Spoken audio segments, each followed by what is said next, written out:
Welcome to all of you to our Climate Week session, Walking the Talk on Climate Lobbying. I'm Ann Kelly. I'll be your moderator for this session. I'm Vice President of Government Relations at Ceres, and I can't think of a more relevant topic for us to be talking about at this crucial moment in terms of federal climate policy.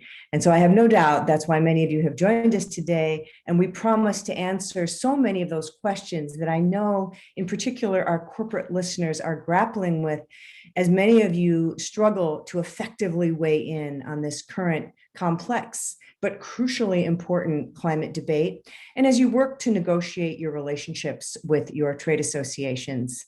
Let me just say that this is a live streamed event, part of Climate Week 2021, so it's absolutely live. There's nothing rehearsed here. We look forward to your questions, and we're thrilled to be hosting this. We are also recording this session, so it will be available later on. And just for those who may not know, Ceres is a sustainability nonprofit working with some of the largest and most influential investors and companies from around the world on some of the greatest sustainability challenges that we face, including the climate crisis, deforestation, water scarcity and pollution, and inequitable workplaces. Today, we're going to highlight on the ways in which we can collectively accelerate action on climate change to prevent the next series of climate disasters, and how we can focus on pushing for science-based climate policy. I want to thank all of you for joining us today, and I especially want to thank our speakers and so appreciate them sharing their insights with all of you. Just a few housekeeping items before we begin. Again, the session is being recorded. We'll be providing all participants with a recording following. And if you do have questions at any time, you can enter them in the chat box located on your control panel. And I'm going to do my best to be moving those questions through live with our speakers so we can get them all answered. All right, so let's dive in. You've read the background. I think you know Ceres has been active in responsible policy engagement for some time, and I'm thrilled to introduce the speakers who are going to help us have this important conversation. First off, Jake Barnett is here. He is Director of Sustainable Investment Services at Westpath Institutional Investments. Welcome to you, Jake. Hi, happy to be here. And we have Leo Barrera. He is Director of Government and Policy Affairs at Lafarge Holcim. Welcome to you, Leo. And we also have Stephanie Milley-Grant, and she is Senior Manager of External Affairs at Sustainability at Unilever, a company we have all heard from. So what we're going to do is really in two parts. We're first going to start with a conversation with Jake, so we can better understand the investment interest in understanding why investors care about misaligned climate lobbying. And as you know, our report really focused very much on not only the material and financial risks that climate change poses, risks that we now know very deeply, but we also posed the question of the investment risk that comes from misaligned lobbying, from inconsistent statements, from not walking the talk and talking the walk. And that's what we'd really like Jake to talk about. And once we've kind of set that stage and understood the investment context, I'm going to walk through some of the key findings of our report, where we did a benchmarking on the S&P 100 and looked really carefully on what these largest companies are doing and saying when it comes to climate change, to science-based policy in relationship to their own corporate goals and in relationship to their trade associations. Then we're going to bring on our two champions in Stephanie Milley-Grant and Leo Barrera to say, well, who are the companies that are out there and getting this right? And what was their journey? So we're going to be able to have a nice back and forth on that front. Okay, let's go to slide 2, if we could, to our next slide. Actually, I think what we want to do, why don't we bring down the slides for a moment, because I just want to have a little conversation with Jake first, so we can do a little context setting and understand where investors are coming from on this front. You've all read the introduction. You know that last year, investors were very active on this front. But Jake, can you just kind of give us the background on what you see as the ways in which that misaligned corporate lobbying actually pose an investment risk? Yeah, happy to, Anne. So speaking from the perspective of Westpath, a lot of our sustainable investment efforts are framed through what we've termed as our sustainable economy framework. And basically what's posited there is that in order to achieve the returns and the healthy financial markets that are needed to have the return expectations of our participants and institutional clients met, we need to see the transition to a sustainable global economy. We define a sustainable global economy as one that promotes social cohesion, long-term prosperity for all, and environmental health. And so I think what you're hearing in that context is really within climate change, there's an increasing recognition in the investor community that in order to be achieving that environmental health, there really needs to be systemic levers being pulled to help support businesses as they pursue their own ambitions to achieve net zero. I think the idea that businesses can voluntarily get to net zero without some sort of economic incentives or support for technological evolution within the marketplace is increasingly viewed with skepticism, both within the investor community, but also within the business community when we're engaging in sectors like oil and gas or industrials, or many that the Climate Action 100 Plus has been leading in for some time. And within the investor base, something that my leadership has really emphasized in their own comments is that we don't see a pathway to divest of risk when it comes to climate. We are a member of the Net Zero Asset Owner Alliance. And within that protocol, something my CEO has said multiple times is if we were to achieve 1.5 degrees within our portfolio, but the world were hitting 3 degrees in 2050, then we all lose. There's no effective investing at that point. So if you have this question of there's systemic risk, there's universal asset owners, they're long-term holders of assets, and they need to address climate change at a big lens, and part of the mechanism for that is policy, then that really brings investors to a question of how do we address and encourage policy? And I think one of the most immediate leverage points we have is making sure that our portfolio companies are aligning with our long-term interests when it comes to the role that they're playing within their own public policy and discourse. And so one of the things that my CIO actually wrote an op-ed on is the need for corporate aligned lobbying. And a point that he emphasized there that we really are trying to spread the word with companies on is we don't want you to be thinking about near-term profit maximization if it's coming at the expense of the long-term broad performance of our portfolio. So if a company is going out and they're lobbying for lax regulations that might benefit them in a short-term way, but it's going to lead to climate risk and systemic risk that's at the detriment of our entire portfolio, that's a really bad trade-off for investors. And you see that increasingly being recognized, and increasingly there being accountability for that type of action. That's really helpful, Jake. And I gather you're saying we, and I think it's fair to say that what you're suggesting is not just Westpac. Do you see the investment community moving in this direction? Yeah, I mean, the aspect of the historic shareholder resolution votes and support that we've seen for climate aligned lobbying is really historic and can't be understated. The vote at Chevron, where you saw last year a majority vote on what was really a first time ESG resolution, is pretty unprecedented. Really haven't seen ESG resolutions gaining the support of broad-based institutional investors quite so quickly ever before.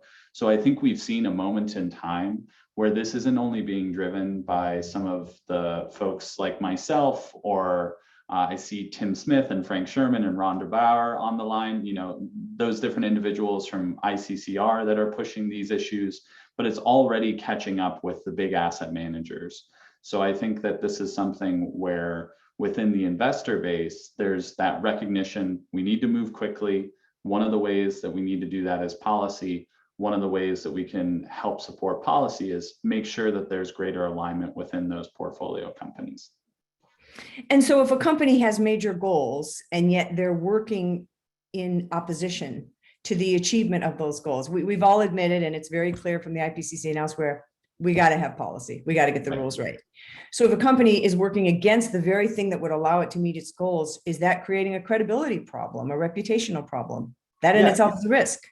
yeah, I think it is. I think it's definitely going to increasingly create a sense of dissonance that's going to be very problematic for investors. And I think that when investors look at the type of alignment that they want within their companies, you know, it's really becoming, I think, increasingly becoming table stakes that you have a robust conversation about how are you at least assessing what your alignment of your lobbying practices looks like.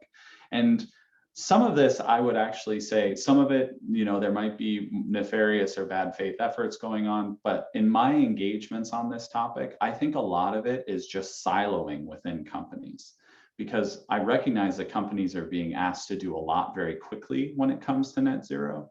So they might have been focusing on building out an ESG team, building out a climate team, having these new stewardship initiatives where they're engaging with investors, and it hasn't quite crept in to what their existing public affairs and public policy engagement practices looks like.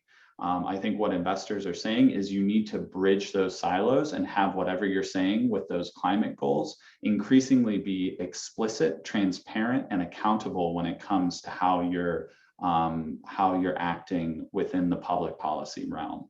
And you know, that's a newer space, but I think investors are really going to be pushing on it moving forward. Yeah, I appreciate that. And it's completely unrehearsed questions, but I have to ask you, Jay, because I often get asked this question from companies: will I be punished if I don't do what you're laying out? And might we be rewarded? Might the champions be rewarded for being active on science-based policy, for proper alignment, for proper risk management? Is it fair to say that they will be? Yeah, I think this is increasingly going to get priced in terms of how companies are being seen as aligned with these different markets. I can tell you, you know, my most distinct leverage is going to be with my asset managers, who then hold the companies on our behalf. And I'm going to be asking them more consistently, how are you thinking about alignment? How are you making sure that you're not holding companies in our portfolio that are acting against our interests? How are you encouraging and benefiting the companies that are really acting in a proactive way and engaging in leadership? And I know Ceres has put out a lot of information, the blueprint for responsible policy engagement, the recent update that you're going to be reporting, that lay out what those best practices look like. And I think the investor community is increasingly going to get more nuanced and sophisticated about what it looks like to have best in class and what it looks like to really be a laggard. And that becoming a more credible and immediate way of having the conversation have accountability is increasingly going to be pushed by those in the investor community. I feel pretty confident about that. We've seen it on the resolution side. Already there being direct accountability. I've heard of asset managers increasingly talk about voting against board members when they don't see alignment in terms of those board members that are in charge of public policy. And I think within the ESG realm, those I certainly would be very supportive of an asset manager saying, we are seeing this company as very ESG aligned because they're effectively engaging in public policy and advocating for the type of Paris aligned, net zero aligned frameworks that we think are necessary. Terrific. That was exactly the answer I was hoping for. Jay, can you just tell us, what do you think investors are looking for when it comes to the way in which companies engage with their trade associations? Yeah, so I think the best place to start, I would say, is transparency. Right now, when it comes to a lot of the existing conversation that I've had when I'm engaging with different companies on this question of trade association alignment, is oftentimes somewhat of a black box. It's them saying, well, we're misaligned with some of our trade associations, but we think it's valuable to engage with them, so we're going to stay involved. And I'm not doubting the validity of that answer, but I think that without some sort of transparency about what does engagement look like, what does accountability for alignment look like in terms of potential red lines of once a trade association starts practicing or advocating for this type of policy that's no longer aligned, so we're going to need to exit. If we don't get any insight into that as investors, then it's hard for us not to just assume that you're aligned, because there isn't anything to prove to the contrary. There isn't anything saying, well, when this policy came out, I know Salesforce is the recent example where they were very explicit with the US Chamber of Commerce and saying, we are not aligned on this aspect of climate. And I think investors are really going to be looking for that and asking for it more and more when it comes to at least show us how you're thinking about alignment. Be a bit more transparent. Show us your policies and governance frameworks. Don't just kind of tell us that you're engaging and to trust you, because this is too important an issue not to get some transparency and not to try to drive best practices around. Absolutely. Well, thanks for highlighting the Salesforce statement. We'll endeavor to put that in the chat. And thank you, Margaret, for putting in the Ceres blueprint on responsible policy engagement into the chat. Jake, you alluded to this, but can you just tell our listeners the way in which this space has evolved, even over the last 5 years? You alluded to the Chevron case. I'm not sure everyone knows about that, but where are we in terms of resolutions, and how is that pressure manifesting itself? Yeah, I mean, so we've seen really historic votes within the space, as I talked about. The first year that this resolution was really introduced in any form, lobbying and being transparent about lobbying has been a longstanding resolution and engagement topic within the investor community. As far as I know, it was really Tim Smith and Adam Kanzer from BNP Paribas who started to put together the resolution that has started to gain traction within the investor community around Paris-aligned lobbying, or climate-aligned lobbying. And effectively what that's saying is, you've made statements around Paris alignment, around your climate ambitions. Can you show us how you're making sure that those are aligned, both within your own lobbying practices and also within how you're looking at your trade associations? And so, that really is only from about 18 months ago that conversation started.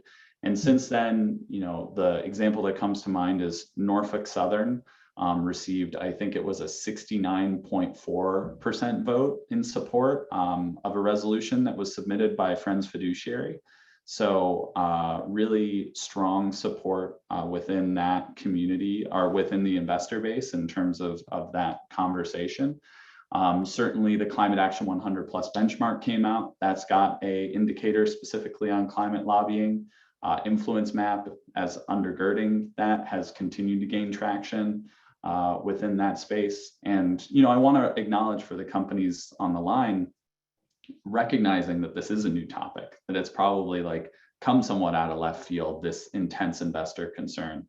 And I think part of that is driven by the acknowledgement that we're, with the recent IPCC report, with the Code Red for Humanity, this is a time when it's important to be thinking about how we push for momentum here domestically for positive, proactive climate policy, how we think about COP26 as a really seminal moment on a global scale to be pushing for positive climate policy. So I only see this gaining in momentum moving forward. I personally am committed to seeking to continue to use Westpath's voice to advocate for this type of change, because I think it's a really important piece of the puzzle that the investor community that's committed to net zero needs to continue to engage with. Well, thank you so much, Jake. We could not agree more. And thank you for acknowledging our close allies, Tim Smith, Adam Kanzer, all of our colleagues at ICCR who've been in the thick of this for a long time. It's a team effort, and I hope you can stay online. We're going to shift gears a little bit and talk about the report, but I suspect there are going to be more questions for you coming up. So thanks so much for being with us. I'll be around. I look forward to hearing from the companies too. Terrific. If you're just joining us, I'm just completing my conversation with Jake Barnett of Westpath. And we're going to go in now to a little detail on the report that Ceres published last year, our benchmarking report. We looked carefully at the S&P 100 to try to better understand the way in which companies were handling their climate lobbying. Were they, in fact, walking the talk? And we look specifically at many companies that have strong goals and targets and timetables. And the results, that we found were a little bit concerning. And this is just a few highlights of that assessment, again, that came out in July. And these are the things that we were looking at. We were looking at the climate-related risk to the company, including physical and transition risk, whether the company is systematizing decision-making for climate risk, Is the company, this is the critical question, is the company advocating in favor of science-based policies? We talk a lot about science-based targets, but it's equally important to be pushing for science-based policy. We also looked at whether the company is engaging with their trade association just to make certain that that particular association is acting in their interests and is properly representing their ambition.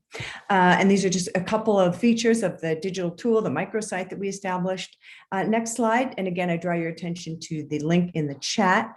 And so what was it that we found? Well, 92% of the companies we looked at have a plan to clean up their own operations, and they are setting aggressive emission reduction goals.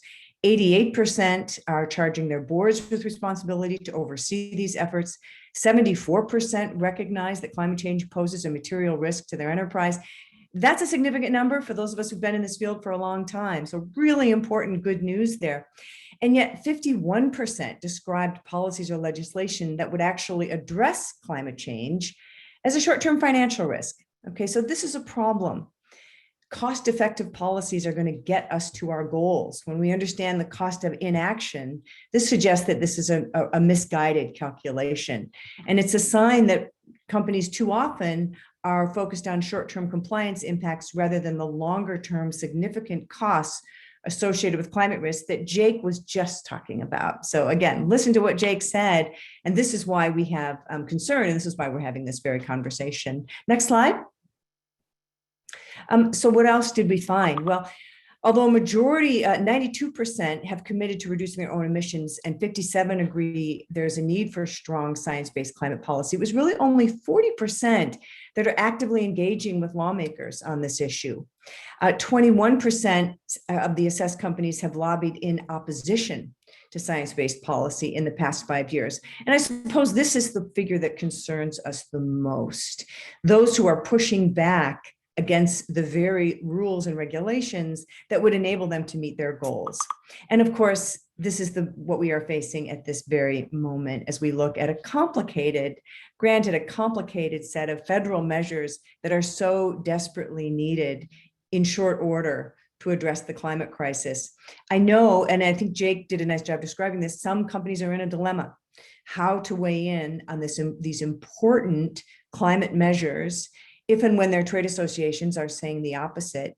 And if the complexity of the bill in this case is causing them to make it difficult for them to reach a consensus within their own companies. Now, I know you know what we're going to suggest, of course, which is that you follow the lead of those companies who have stood up and have specifically come out in favor of the climate elements of the current bill. But we'll leave that part to questions. Let's go to the next slide. So this is just a graph that kind of shows you that nearly 3/4 of the assessed companies are members of the U.S. Chamber of Commerce.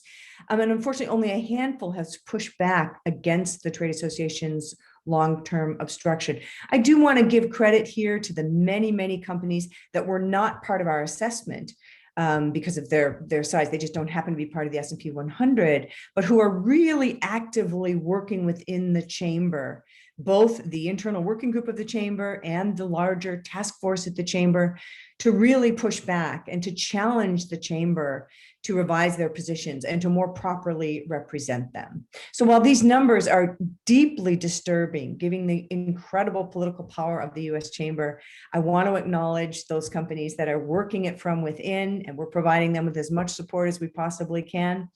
Also acknowledge there was a few areas where the chamber really did come out with an appropriate position, including the phase down of HFCs last year and generalized support for the Paris Agreement. They also launched a Climate Action Task Force 2 years ago. But what we need is more consistent support that represents the companies who are in their membership, who have stepped out and set ambitious goals. This kind of disconnect is truly problematic. Next slide.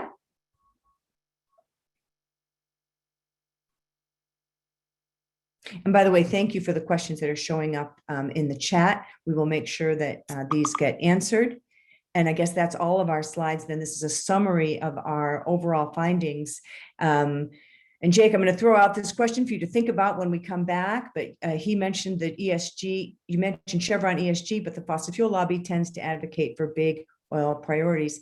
how will that be aligned? An excellent question.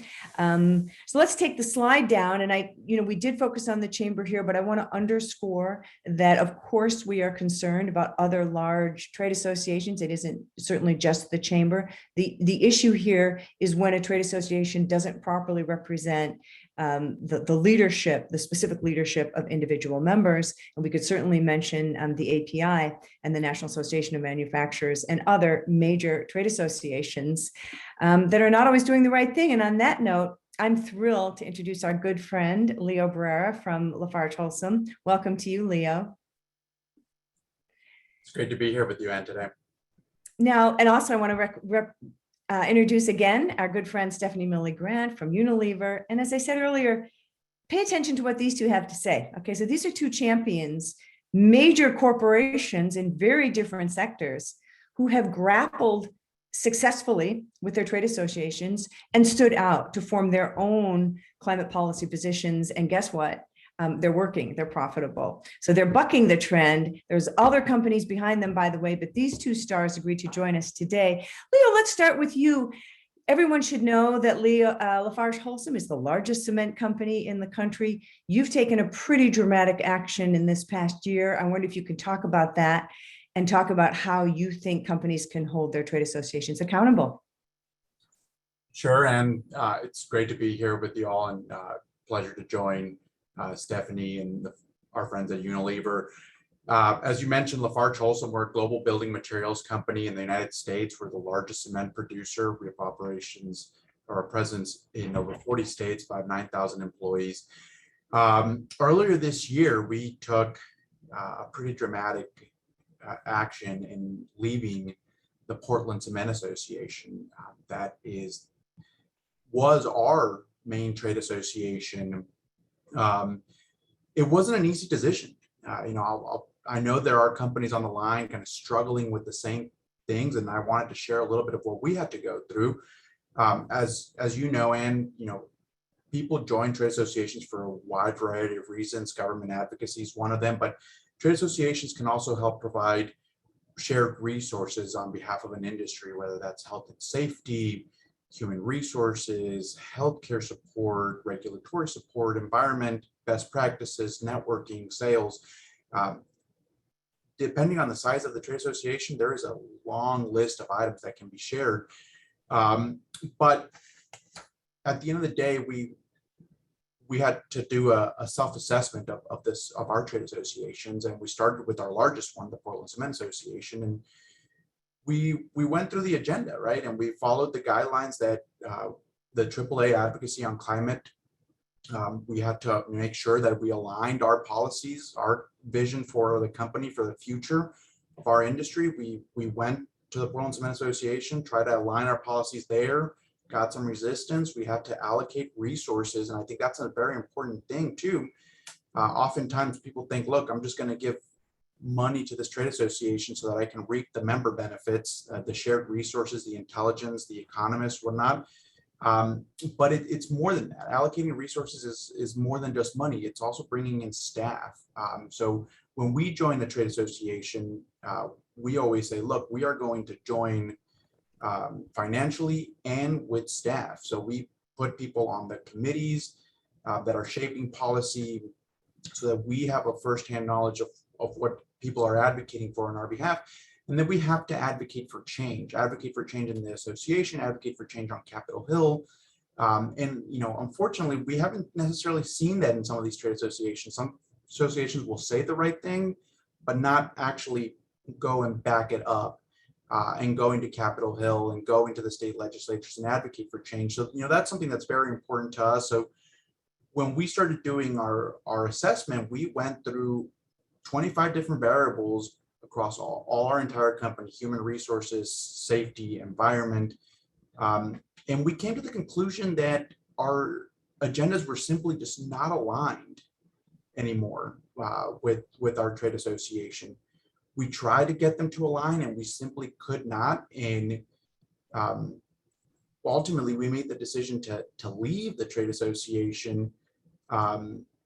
And for us, again, it was a significant step because they were our main trade association as the largest cement producer as the industry association representing the cement industry here in the US. Yeah, and so you were also, and thanks, by the way, Margaret put the AAA framework in the chat, and that's what Leo was referring to. Thank you for highlighting that. The AAA framework calls for companies to align, advocate, and allocate resources in line with science-based policy. And thanks for referencing that. You were talking about the alignment. Is it fair to say that you were the largest member of the Portland Cement Company? So LafargeHolcim was no doubt the most important player in the association. Yeah, I mean, we are the largest cement producer in the United States. You know, I don't know if we're number one, but I venture to say we were, you know, top three. And part of what you looked at was the Portland Cement's positioning on climate and energy. You analyzed that, you found that you couldn't actually, you weren't in agreement with where they were going in that regard. So yes, I think there was a little bit that the policy was too slow to the change that we wanted to. And again, it was also about allocating and advocating. I think when we did an assessment, we realized maybe there's better opportunities for us to allocate resources that will have a more effective, meaningful advocacy for our company's position. And I think that's where a lot of folks will fall into. They say, okay, if I leave this trade association, what's next? I'm going to lose all these resources. And the reality is, it takes a little bit of adjusting. You know, you do miss going to a bunch of committee meetings and seeing, you know, your industry colleagues and whatnot. But it gives you an opportunity to step back and say, look, are there other like-minded companies that we could join and form our own association? Can we do an ad hoc coalition that helps me better advocate for the science climate-based policies that are important to our company? You know, you're touching on something so important, Leo, and I see Stephanie smiling. Sometimes these are friendships, right? You know these people, right? This can be uncomfortable. You've worked with them. You may not always agree with them, but it can be extremely difficult to have to stand up and say, this is just too important and we're going to need to end this relationship. Getting on to life after leaving, I can tell our audience that, Leo, you have been enormously effective in countless Hill meetings over this crucial 6 months, speaking on your own, speaking for Lafarge, speaking to moderates, and making a very compelling case for climate action. So I'm not actually sure you needed the trade association behind you, but is it fair to say that you don't feel any loss? I mean, you feel the loss of the friendship, certainly the association that you had, but I sense that LafargeHolcim is pretty much doing just fine in terms of your walking the talk and talking the walk. Yeah, no, we've had to adjust. Like I said, I had to replace, you know, countless committee meetings and coalition meetings with some more research time. And you can't just make a phone call to your trade association. They'll give you kind of their background research. So maybe a little bit of staffing change, but there is a path forward. And I think, while there is a leaving a trade association can be seen as a drastic measure, there are other ways to keep your association accountable.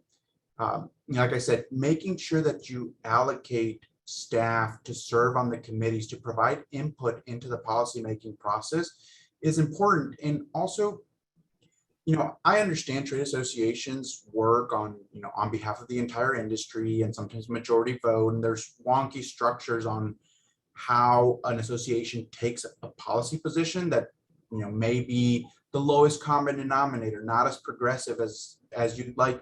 That doesn't mean you have to stop advocating. And I think Jake mentioned something that was very important: transparency.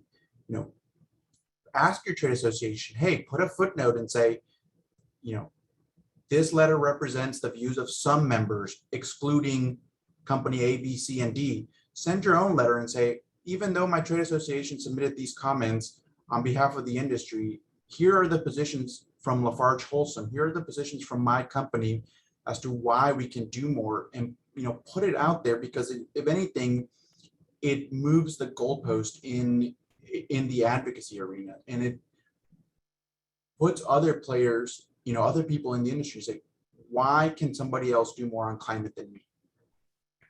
I like that suggestion very much. And I think that's really important for our listeners to hear. You don't have to have a hostile relationship with the chamber. You may not be able to leave. You may just need to say, we respectfully disagree with our association in the following 5 ways, and stand up on your own, as Lafarge has done. There's a question in the chat for you, Leo, kind of specific. You mentioned the 25 criteria that you used in looking at your assessments. And the question was whether that's found in the AAA framework. And I think the answer is no. These were developed internally. I don't imagine that's something that is shareable, but that the truth is you developed that on your own. Is that right? Yes, that was internal for our company. But each company can sit around with their executive committee team and say, what is the most important? Because each company is going to be in a different situation, right?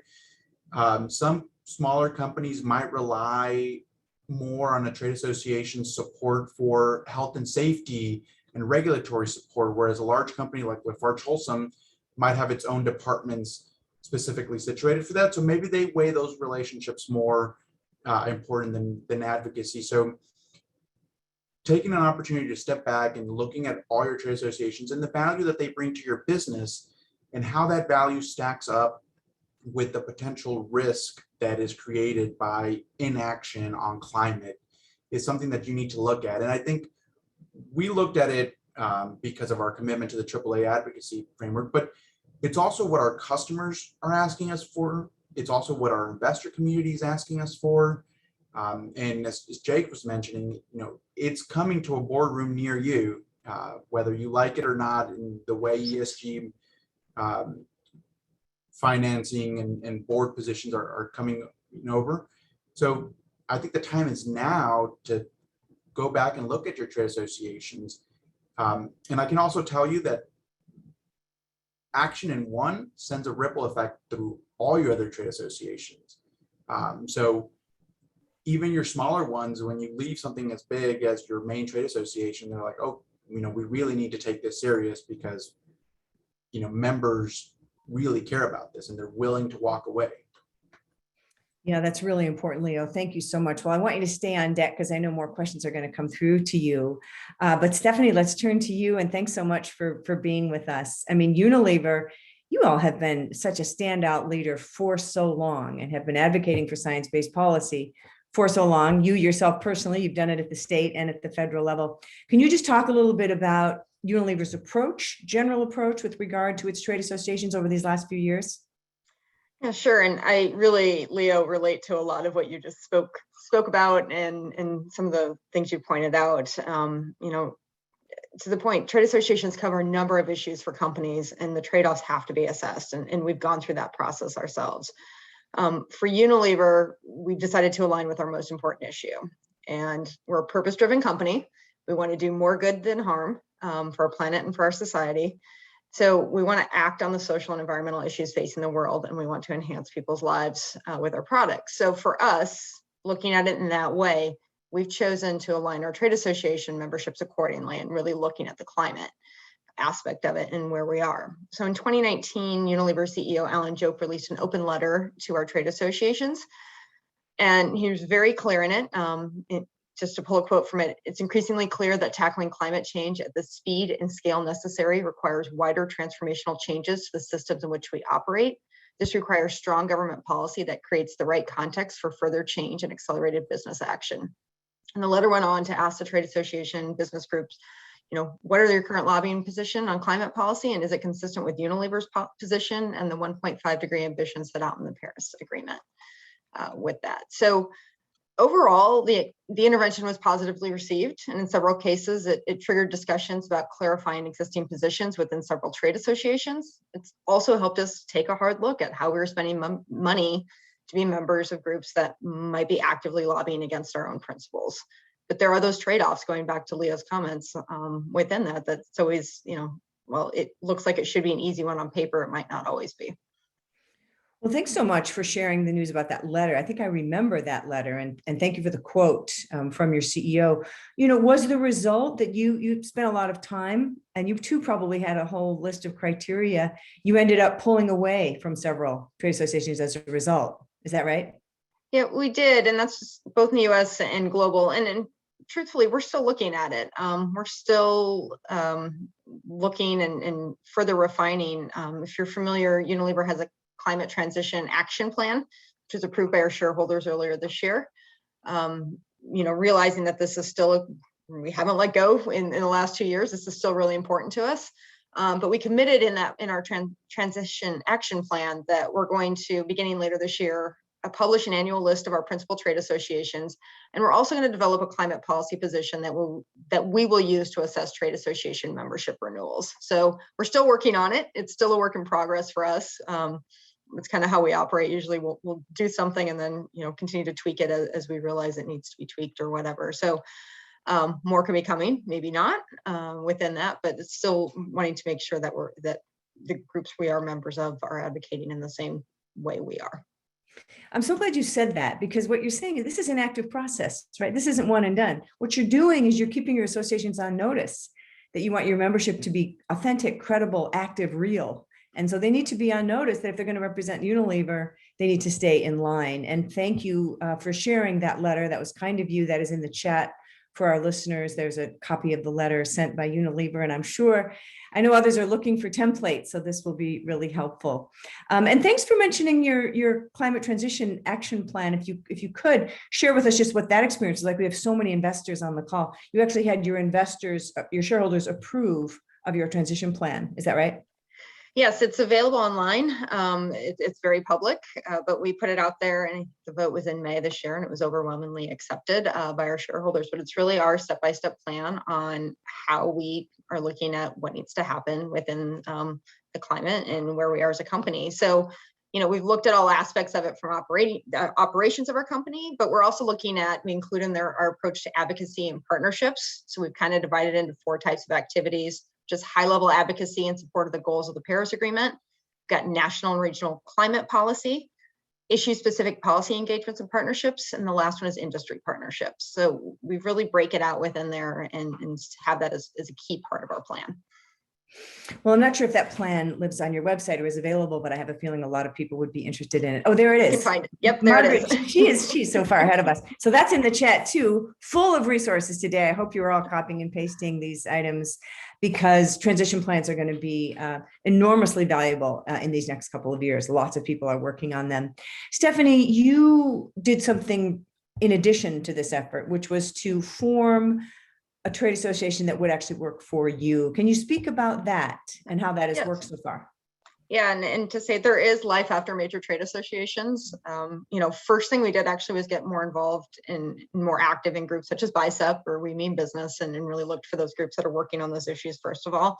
But we realized we still needed some other groups that worked on other issues in addition to climate after leaving some of our trade associations. So in the US, Unilever joined up with 3 other like-minded companies, Danone, Mars, and Nestle, to form the Sustainable Food Policy Alliance. We were already working together on some other issues, submitting comments on nutrition, different issues that we had all agreed upon. So we decided, as we were starting to do more together, that we should make the group more formal and form SFPA within it. So climate change is one area of importance for all 4 companies. Literally, I got a call twice a month that we're talking about it, doing action. I've been super busy with it in the last few months. But it's, we've established our own climate principles, which I think we're going to have the link put up also to that. So, we look at climate smart land management, clean energy, infrastructure, transportation, the circular economy, a carbon pricing system, and also equity within all of that. So you can read more about those positions in the chat, through the link in the chat, but we're more active on these issues through SFPA than we ever were with any of our former trade associations, because it's just one of those areas that we've decided this is a priority. All 4 companies agree this is a priority, and we're going to advocate accordingly. This is super impressive. And thank you, Margaret. There's the link to the SFPA. Notice there's some pre-competitive work going on there. We've got Nestle and Mars together, Danone and Unilever. Some of your products, certainly are similar. But hats off to all of you for having united on values and going forward. Thank you for mentioning BICEP and the Policy Network. It is true that all 4 companies are proud members of our policy network. All of you are welcome to join. But what I like is that you formed an association within an association because of your focused interest. And then you knew everything you said and did, you would be properly represented because it's your own group. So really like the solution set there. And so thank you for also saying that there was life after leaving. A question for both of you has come up in the chat. You've both had this experience of leaving organizations, and they were organizations where you no doubt had peers and friends and colleagues. What was the reaction of peers and friends and colleagues when you both made either of your departures? Anything you can share with our listeners about how you navigated really the shift in those relationships as you pulled out? Either one of you can jump in first on that one. Well, I'll say from our experience, it's a little bit more work because I don't get to see some of these colleagues and friends that I used to see. To Leo's point, you don't see them at the committee meetings. You're not going to these. So, thankfully, we've been people I've worked with for a number of years, but it's, setting up one-on-ones and kind of getting some of the downloads and still working with a number of colleagues at other companies on different issues outside of the trade association world. But I think it's always a little bit of a shock when you hear somebody leaves, especially big companies leave the trade association. So, and I've even stayed friendly with the staff at a number of the ones and have kept great relationships up because it's never personal, obviously. This is where we've decided our company's going. So, and everybody respects that. Yeah, for sure. Well, that's important too, that you can, come on, this is professional, right? It isn't personal. And it doesn't mean that you can't stay in touch and have close colleagues that are still there. Leo, your thoughts? No, absolutely. I mean, this is business. It's never personal. Even the staff that take it a little bit personal with time, call you and, you can still go out and get coffee with them, grab a beer and catch up. They understand that, the business, your business for your own, whether it's investor or customer or just internal reputation management, you have to make the decisions that are best for your business. And folks understand that. I honestly could say that given the amount of rewrites I would ask on policy letters and changes I would ask, I venture to say that maybe some of my colleagues were happy that I wasn't going to these policy committee meetings. I doubt that very much, Leo, but if you had 3 other clean cement companies that were as clean as Lafarge, you might do what Stephanie did and actually form a unit, right? Because you're pushing for, clean procurement and a lot of change. And it might be useful to actually have peers and competitors, but it doesn't sound like those have emerged yet. They're coming. I mean, I think Stephanie pointed out her company's sustainability plan. We also put ours out. Last year, we became the first company in the building materials industry to take a net zero pledge. A lot of companies have talked about becoming net zero by 2050. But as I like to tell folks, talk is cheap. So we did more than just talk. We went to the science community. We went to the Science Based Targets Initiative, and we asked them to validate our roadmap, validate the benchmarks that we set for 2030 and 2050. And then we published it with the hopes that our customers, the investor community, our competitors, and ourselves would hold ourselves accountable to meeting those benchmarks. And also by putting a roadmap out there, maybe it's a way to help other companies in our industry see that there is a path to innovate, there is a path to carbon neutrality, and maybe they'll come along. Well, I'm glad both of you have you've referred to a roadmap. Stephanie, you've referred to a transition plan. I gather for both of you, if I understand what you're saying correctly, advocating for science-based policy is going to be a critical part of those transition plans. So those are out there and known, and you are both deeply committed accordingly, with or without peers or associations with you. Absolutely. I mean, we're committed to build, and you've probably heard me say this 1,000 times, but we like to say at Lafarge Holcim that the future isn't written, it's built. And we want to build for people and the planet, and building in a sustainable, greener, stronger ways is the way of the future. And we have to meet these goals for the benefit of everyone. And our roadmap's out there, and we have strong, aggressive targets, but we need policy. I mean, for us, cement manufacturing, it's an energy intensive, trade exposed industry. You're still going to need cement and concrete to build the environment that we need: roads, bridges, hospitals, schools. We're hoping to make that keep those manufacturing jobs here in the United States, make the cement cleaner, make the technology affordable, that then we can export to other countries. Lafarge Holcim is a global company. We operate in over 80 countries, but I like to put the American worker and the American ingenuity in just our environmental credentials against anyone in the world. And I think, as we look to build the first net zero cement plant, I want that built here in the United States, but that requires good policies set in Washington and across state capitals. Yes, there's a tweetable quote there. I hope you are live tweeting these stunning remarks from Leo and Stephanie. I'll count on our audience for that. And let me just say, any and all questions are welcome. Keep putting these in the chat. Let me pop one to both of you, which is, how has the input from European investors been used and factored into your company decisions on climate lobbying? For either of you, I think we have some European investors on the line. Would love your thoughts. So I think last year, we actually went to the bond market with our first ever sustainability linked bond. So we took our science-based target initiatives, we set a benchmark, and we actually sold a bond to investors, I think $850 billion euros worth of bonds, to say, we are going to meet these targets or we'll pay the price. And we asked the financial community to take a risk on us and to bet on us to meet those sustainability goals. And the investor community has responded really well. And for us, transparency is a way of doing business. We are very transparent about our trade associations, about our policies, because we report all of this. Some of it required from European investors, some of it required by EU laws and regulations. Others is just because it's the right thing to do. Mm-hmm. Stephanie?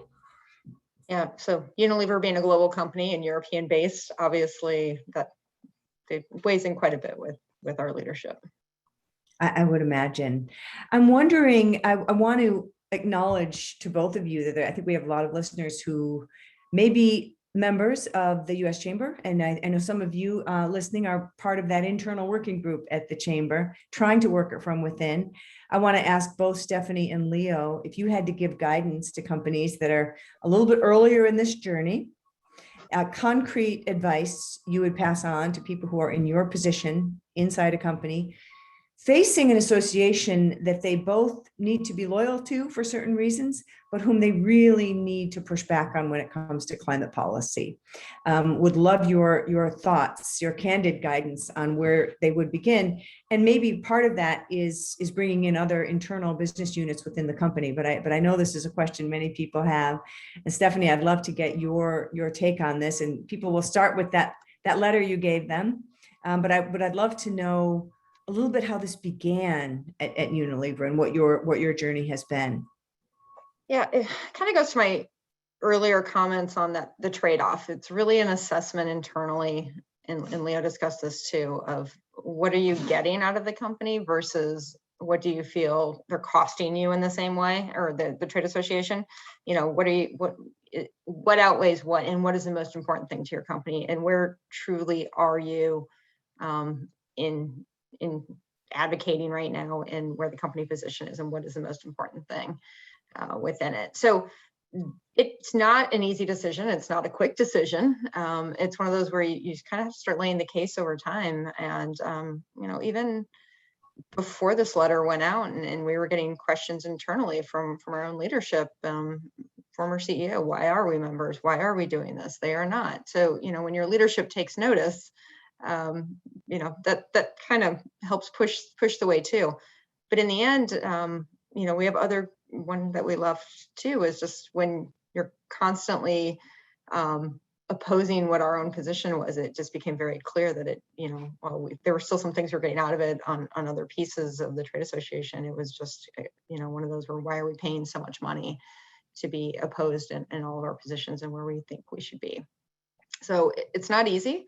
It's tough. I would say build the case, document, kind of show, work within, communicate a lot, but also know you're doing what what is best for your company, and that's the most important thing. Trade associations will still be there at the end of the day.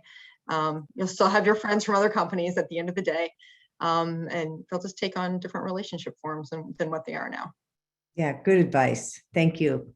Leo, your thoughts?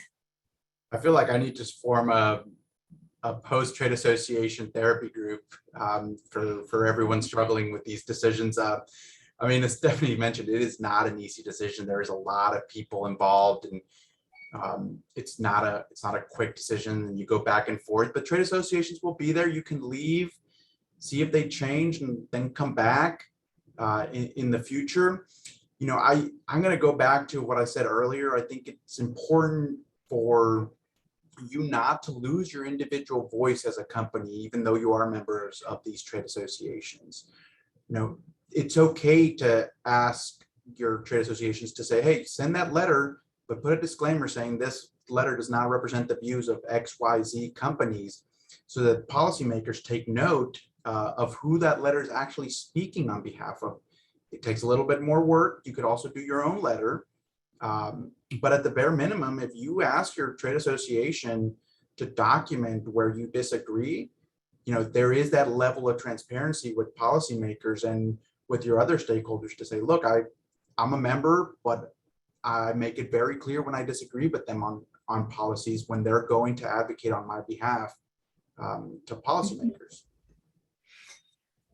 Very helpful. Stephanie, you've been doing this a very long time. Unilever's been at this a long time. Has there ever been a single instance where you've received negative backlash because of a climate or energy policy position that you took? Was the company ever hurt by a forward-thinking position taken by the company that you know of?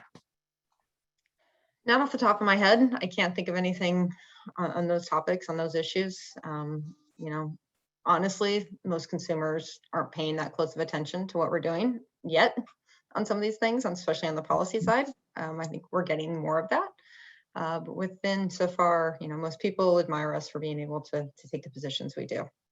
Yeah, I think that's the next tweetable quote, is that most people will admire you, most of your customers will admire you, and bipartisan majorities now based on polling, that is absolutely the case. So I'm glad you said that. That was not a prepared question. That was the right answer, though. Leo, I know you're in a different business in terms of you're much more B2B, of course, but have you ever suffered from investors or anyone else of your outside stakeholders for a position you took on climate and energy policy? Not to my knowledge. And like I mentioned at the beginning, sustainability is at the core of what we do, of how we develop research. We invest in research and development, develop new products. And I'm very proud to say that earlier this year, we launched in the US a new product line of low carbon cement and concrete. So not only are we not getting pushback from our customers, we're hopefully continue to gain new customers as we develop new products with an eye towards sustainability. Yeah, absolutely. Well, that makes all the sense in the world. I would love another 2 hours to talk to you both, because this topic is so rich and you're so deeply engaged. I can't thank you enough, both of you, for the work that you're doing in your companies every day, for joining us on Capitol Hill when lawmakers really need to hear from you, and for having such a constructive relationship with trade association bodies. I think you've laid this out in a really helpful way for our listeners. So thanks so much to both of you for joining us. And thanks to Jake Barnett for really representing where the investor community is coming from on this front. And again, for all your direct work in the investor space, Jake. We appreciate what Westpath is doing. And we need more investors like you. So thanks to you, and thanks to all the investors on the line today who are engaging companies in such a constructive way around climate lobbying at a moment that is absolutely crucial. Thanks to all of you who joined us today. You can expect a recording soon of this full event. And if any of you would like to engage more deeply in this conversation, particularly in these next crucial 2 or 3 weeks, please contact us. We'd love to talk to you. I hope all of you enjoy the rest of Climate Week, and we'll look forward to connecting soon. Thanks so much for being with us.